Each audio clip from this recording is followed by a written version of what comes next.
Isang malungkot na balita ang yumanig sa mundo ng boxing matapos kumpirmahin ang pagpanaw ng assistant trainer ng pambansang kamao na si Manny Pacquiao, ang matagal niyang katuwang sa likod ng matagumpay na laban, si Bebot Valendes.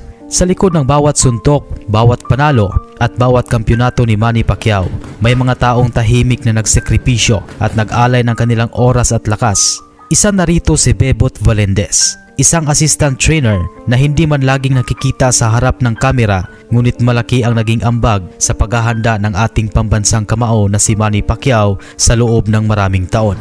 Hindi lingid sa kaalaman ng malalapit na kampo ni Pacquiao na si Bebot ay isa sa mga pinakaloyal at dedikadong miyembro ng kanilang team. Sa bawat training camp mula sa General Santos City hanggang sa mga laban sa Amerika, lagi siyang nariyan.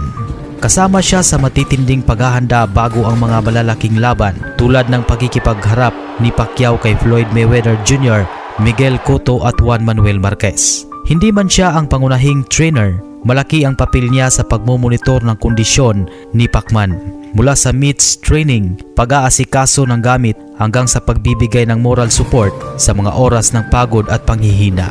Ayon sa mga ulat mula sa malalapit sa kanya, ilang araw bago ang kanyang pagpanaw ay nakaramdam na umano si Bebot ng panghihina ng katawan.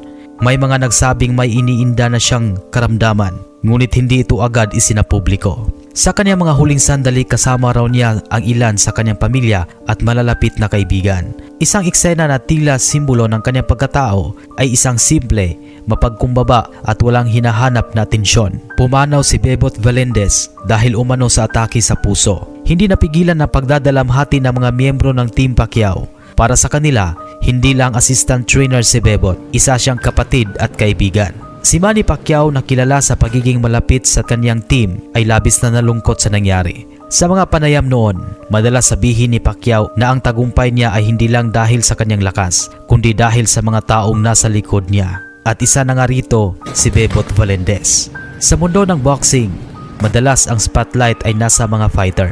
Ngunit ang totoo, ang bawat kampyon ay may mga taong nagsakripisyo sa likod ng entablado.